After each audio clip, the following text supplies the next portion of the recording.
Rusty bells tolling 3 times to call upon the believers to guide them in the darkness to what is true, the grandfather's truth.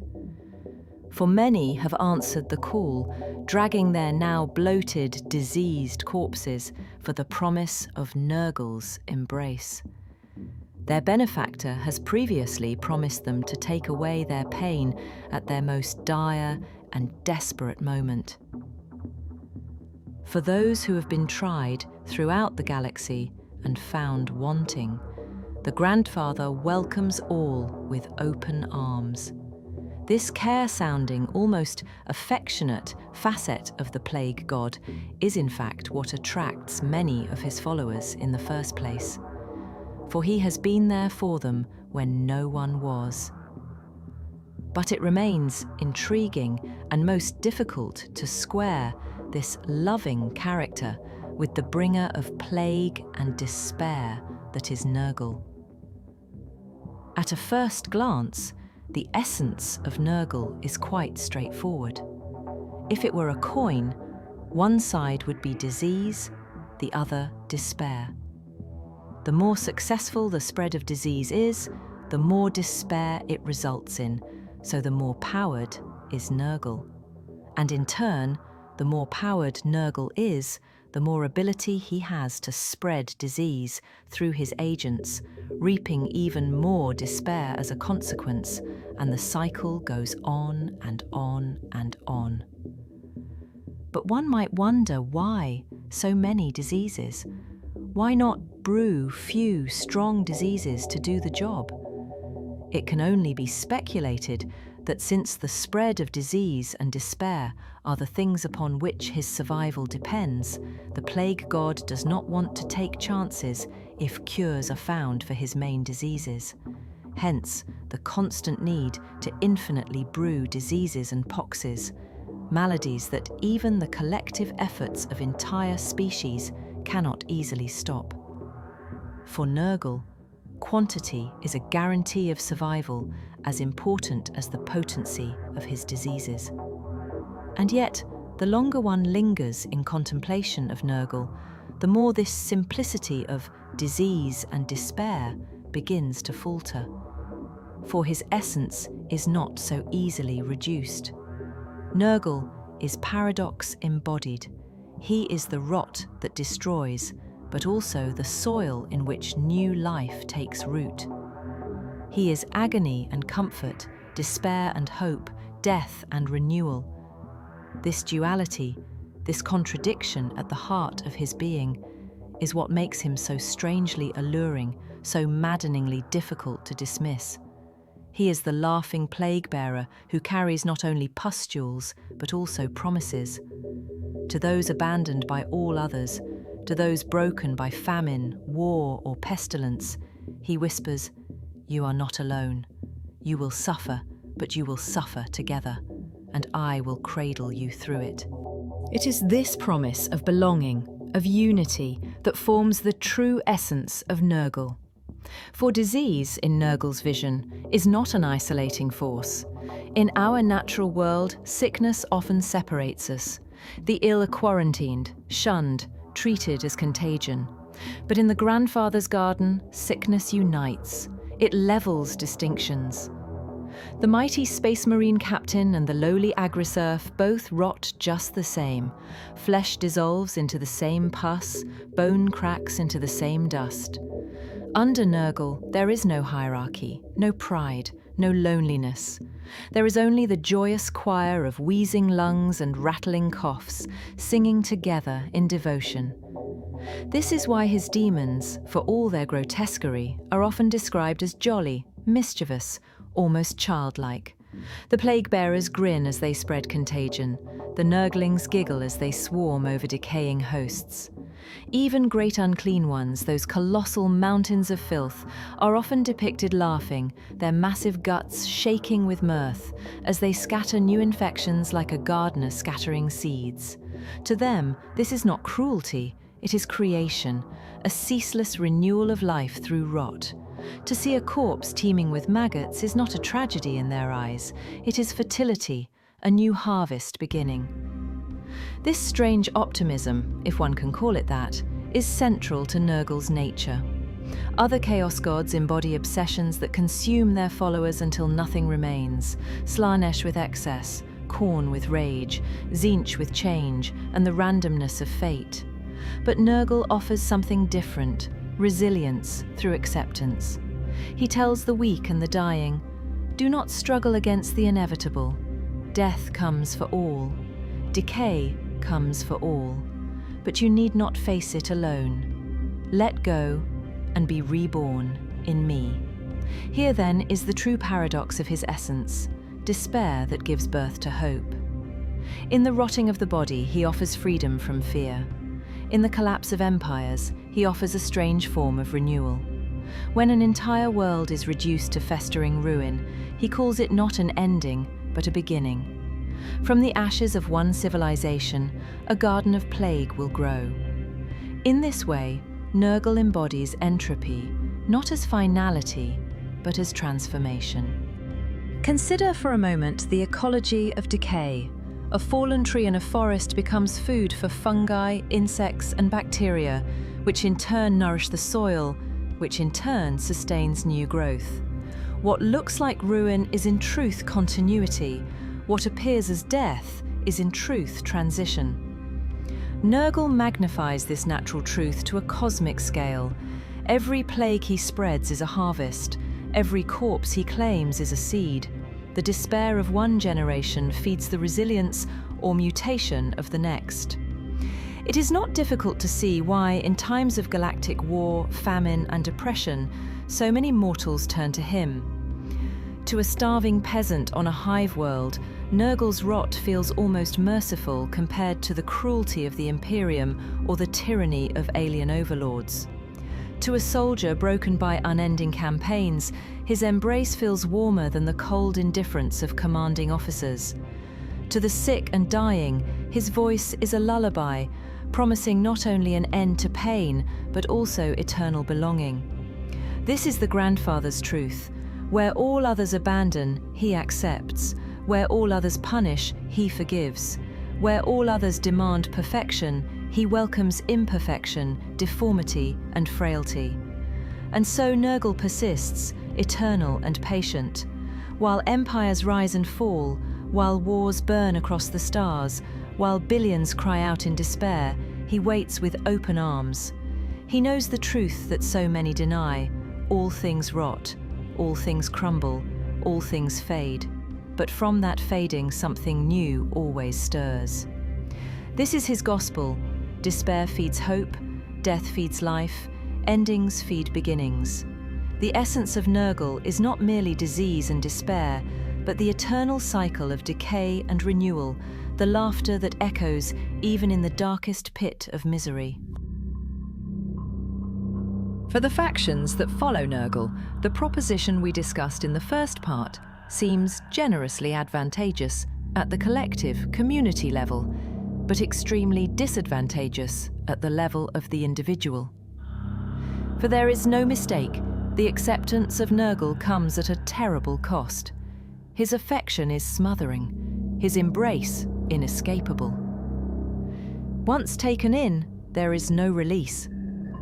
The body becomes a husk for contagion, the soul bound forever to the garden of Nurgle, where new plagues are eternally brewed.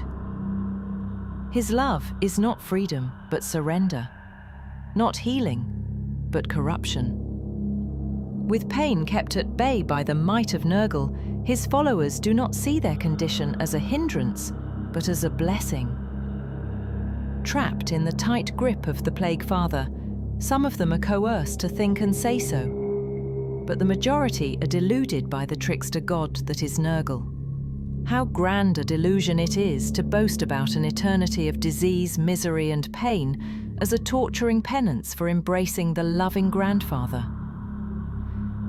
No delusion in the 40k universe is as blatant. Only Yusharan from AOS may come close, but even then, that Carrion King is not that naked by any comparable standards. Pun intended.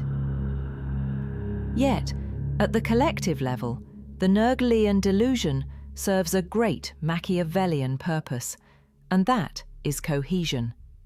By offering his followers an Eden to strive for, that is Nurgle's garden, the plague god offers his followers to be part of something bigger than themselves. A project that all worshippers can contribute to and stand behind. In this regard, Nurgle is the least chaotic of all chaos gods, and hence his appeal.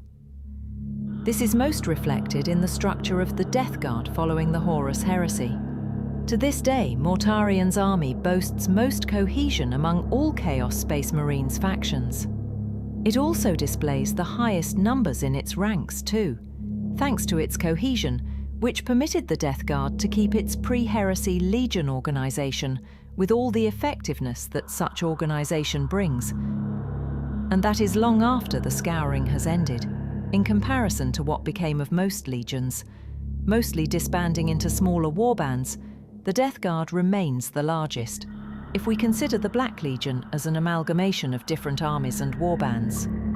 The comparison is even more poignant when compared to Chaos Space Marines, who followed a specific Chaos god among the four, with Thousand Sons either turning to spawns or dust, or, like the Emperor's children, leaderless and broken into bands to seek pleasure, sensations and experiences, rather than strategic goals.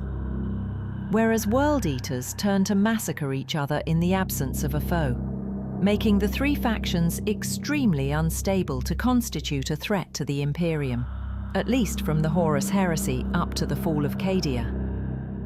With his garden as an ideal, Nurgle has offered the Deathguard a purpose, and that is the greatest feat of his cult. Not only does he offer an objective or an Eden to strive for and spread across the galaxy, Nurgle makes the mission much more fun.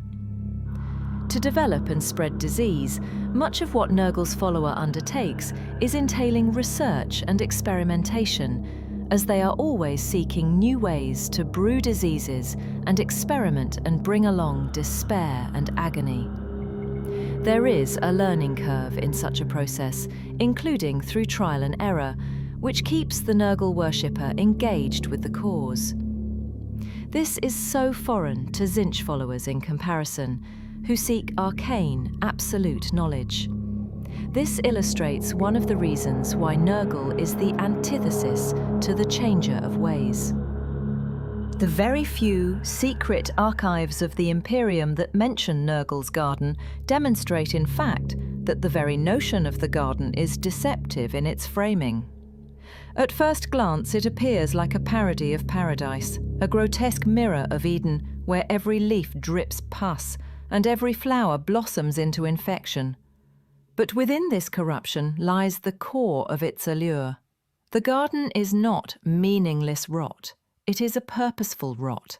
Each pestilent vine and each swarming insect has its place in the endless churn of Nurgle's domain.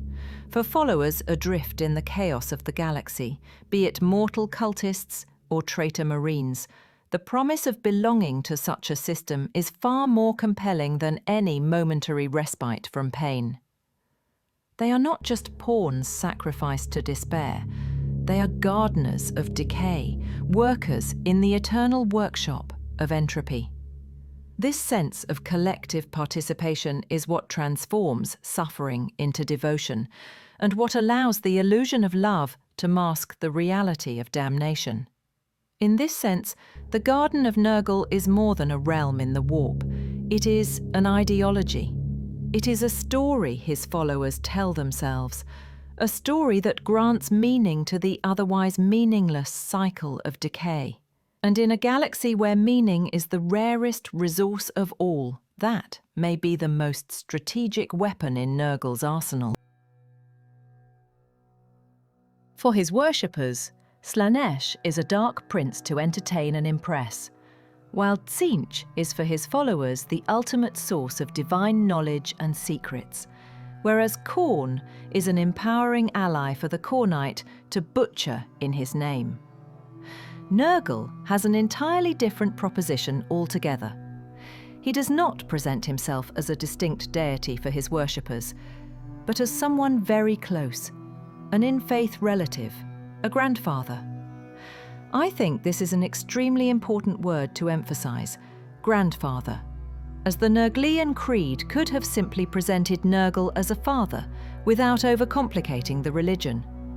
This is, indeed, where Nurgle's proposition is most alluring for the disappointed, desperate, and disavowed. Has your father failed you? Then you need a grandfather who won't. Haven't you had one? Fret not, for you will have all grandfatherly Nurgle all the same. This tenet of Nurgle's cult not only preys on despair, but attracts, beyond the desperate, those wronged by fatherly authority, or those already rebelling against it. This is clearest in the stories of Nurgle's chosen, such as Mortarion, Typhus, and Kugath. Starting with Mortarion, few figures in the grim darkness of the 41st millennium embody the failure of fatherhood and the hunger for paternal replacement, like the Primarch of the Deathguard. His early life on the toxic world of Barbarous was defined by the tyranny of a false father. Raised under the cruel dominion of necromantic overlords, Mortarion's adoptive father was his greatest tormentor, the towering, poisonous warlord who had abducted him. This figure claimed ownership over him, keeping him confined on high mountain peaks where the human air was breathable, but poisoned Mortarion with his authority. This false paternal presence was not nurturing, but suffocating. When Mortarion discovered the oppressed masses living in the valleys below, struggling under the yoke of these overlords, he descended and made war against them, leading the enslaved humans to rebellion. In this, Mortarion expressed the eternal conflict of the failed father-son relationship. Rebellion born of broken trust, anger at neglect, and a need to forge independence. But even in this moment of triumph, another paternal figure emerged: the Emperor of Mankind. The Emperor did not seize Mortarion with cruelty like his former father, but nonetheless positioned himself as a new authority, promising salvation and guidance. Mortarion, however, perceived the Emperor not as a savior, but as yet another overbearing father figure who robbed him of agency. At the climactic battle against his overlord, it was the Emperor who struck the final blow, denying Mortarion the satisfaction of victory. The wound this left was deep. Again, the father had intervened. Again, the son's autonomy was denied. This failure of paternal authority is precisely the soil in which Nurgle's grandfatherly proposition takes root. Unlike the Emperor, Nurgle does not present himself as a distant patriarch demanding loyalty. Nurgle offers warmth, acceptance, and unconditional belonging. Mortarion, already shaped by a life of suffocating fathers and broken promises, was uniquely vulnerable to the idea of a grandfather, one who does not command from above, but embraces from beside. His eventual fall to Nurgle is the culmination of this psychological pattern, fleeing tyrannical and disappointing fathers, only to find solace in a grandfather whose love does not demand perfection, but celebrates the rot and imperfection of existence. And if Mortarion represents the child betrayed by failed fathers, Typhus represents the child who turns from the father to embrace the grandfather. Born Callus Typhon on Barbarous, he was Mortarion's most trusted champion, first among the Deathguard. For a time, he was loyal to his Primarch as a son to a father. But deep within, Typhon carried another heritage. His bloodline was touched by the psychic taint of the warp, making him a latent sorcerer. Mortarion, despising witchcraft as a relic of Barbarous's tyrants, suppressed and condemned this. In Mortarion's rejection of sorcery, Typhon saw yet another father, closing the door to his full self. This rift widened when Horus's rebellion shattered the Imperium's unity. Typhon embraced the whispers of the warp that Mortarion resisted. Where Mortarion clung to a vision of discipline and purity, Typhon found in Nurgle a grandfatherly figure who did not reject his nature, but welcomed it.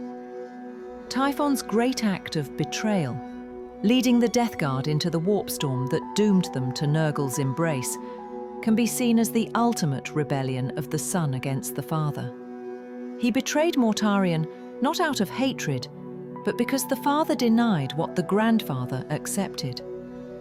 In Typhus's story, the tenet of Nurgle's cult is clear. Where fathers fail, grandfathers embrace. Mortarion demanded purity, the Emperor demanded obedience. But Nurgle demanded nothing except acceptance of life's decay.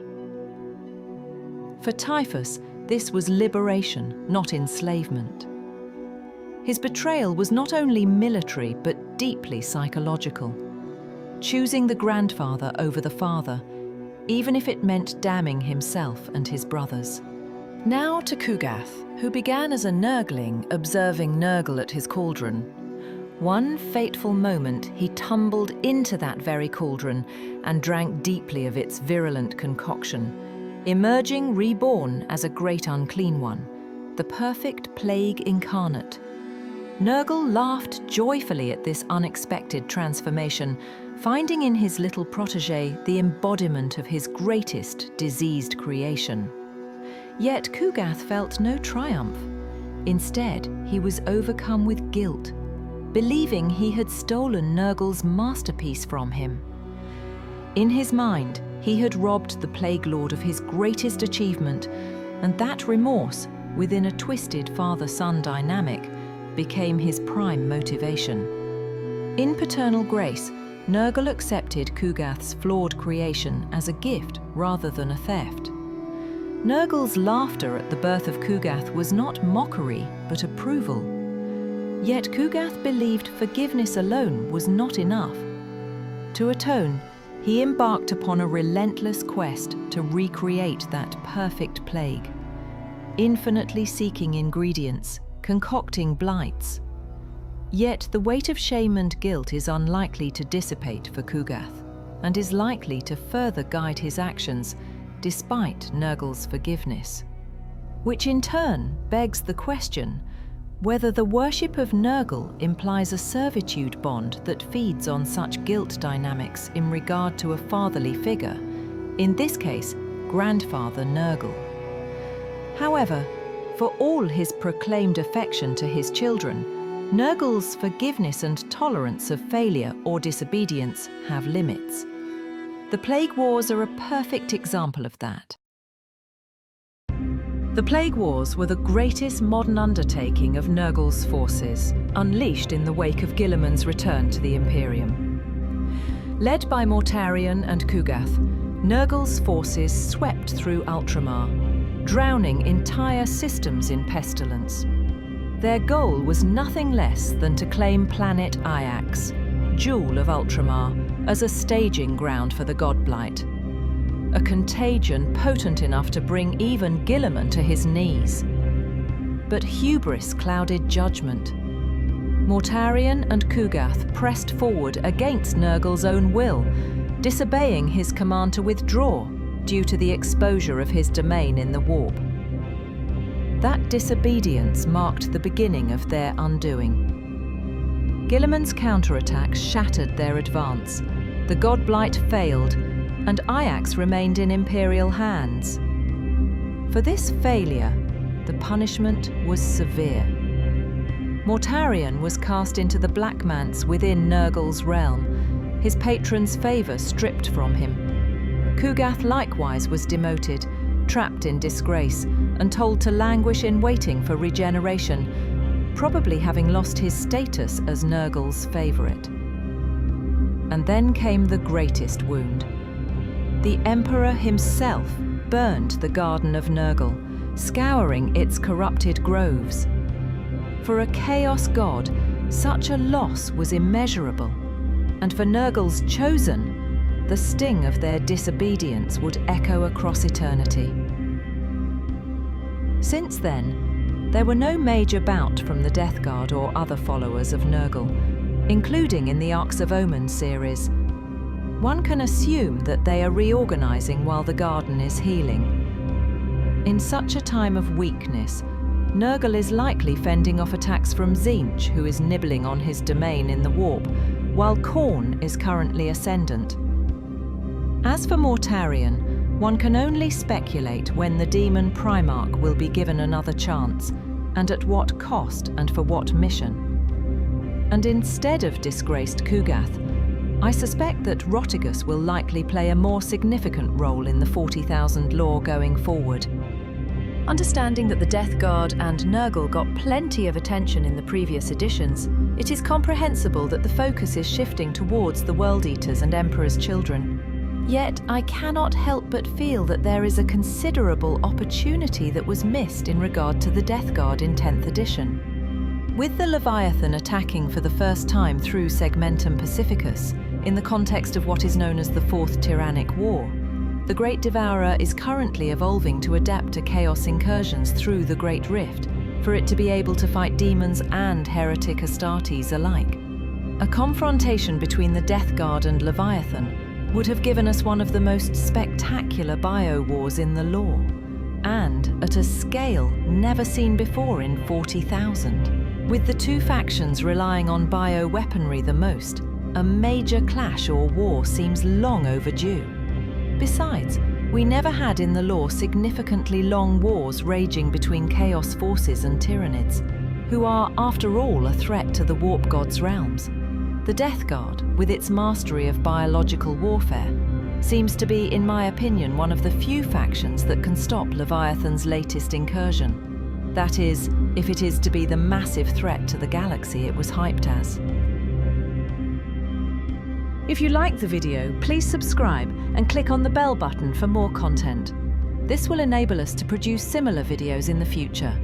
Thank you.